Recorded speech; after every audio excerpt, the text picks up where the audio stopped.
is a warm and snow. It's not warm, it's cold. It is a cozy and snowy night here at Saltiness Isn't Bliss. And if you're anything like me, after the big holidays are behind you, you find yourself left with a bunch of odds and ends of food that you just don't really know what to do with. Well, look no further, because tonight I am going to show you how to create a fun and unique charcuterie board or charcuterie platter. So I've got this fun little platter. I don't get to use it very often, so I am just going to put a fun little array of food on here. And then over here on my left, I am going to make a dessert charcuterie platter. And so as you can see over here on the table, on this side is all my odds and ends of desserts. Over here on this side is all my odds and ends of snacks and treats. So let's get started. So I've got a summer sausage here. I've got 2 little blocks of Colby cheese that I've already cut up. Little tip, if you want it to go a little quicker and smoother, I just go with some kitchen scissors. Just cut it up that way rather than cut it with a knife and then the cheese is sticking to the knife. You get the idea. So there's really no rhyme or reason to how you put it on your platter or your board. You can use a cutting board, a pizza scoop, whatever you have handy, whatever you feel like putting it on. But there's no rhyme or reason, just have fun with it, get creative, and you'll be amazed by the end how everything just kind of arranges on there and it all just kind of comes together. So next up is going to be my summer sausage. I like to kind of cut the ends off and go from there. And of course the dog is right here waiting for the ends.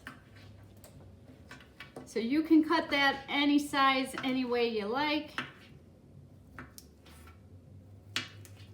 And what's great about the platter or the board, don't feel you have to put it all in one spot. You can if you want, or you can spread it around. And of course, the size board or platter you use is totally up to you. So there's that. I've got these great crackers here. These are olive oil and oregano. So those will be a great pairing. Kind of squeeze those in there.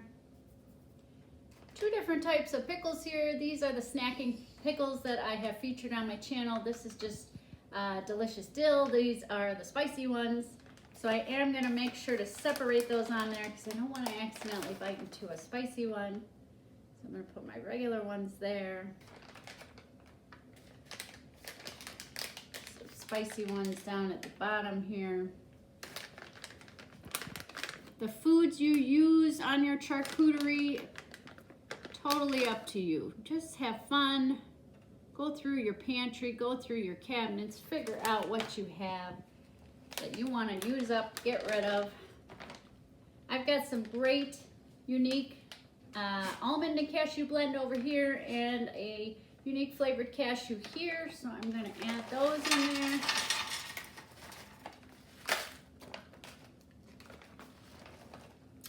Maybe I'll put some of my meat over here just to divide that up a little bit more.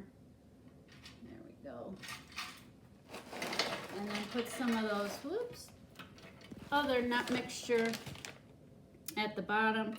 Can always kind of play around with it, rearrange stuff once you get it all on there to kind of just fill in your spaces. Or pull something else out of your pantry and add it on there too. So there's my regular one. Alright guys, on to our dessert charcuterie. I've got some homemade gingerbread cookies.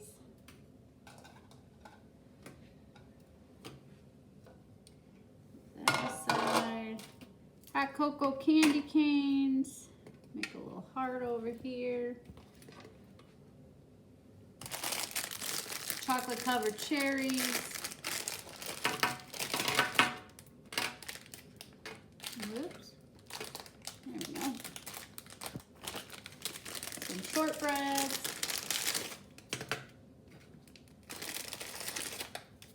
And once you get everything on there, you can kind of play with it, tweak it. Like I said, add a little more if you need to. Half a box of assorted chocolates.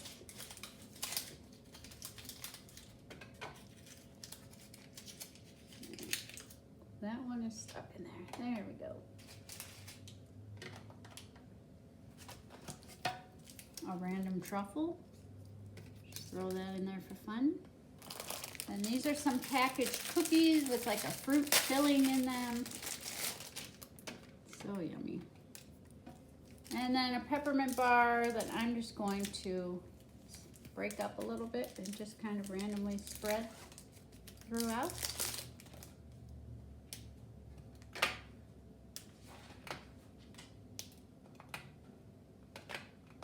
So you get the idea.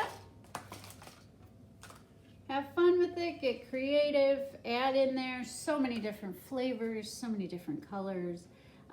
You can expand it if need be, have multiple platters if that's easier than just one large one, maybe one that you refrigerate, one that you don't.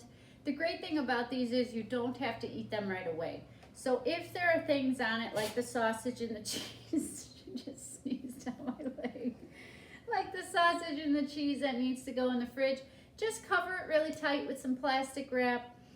You can even put a layer of foil on top of the plastic wrap and then pop it in the fridge.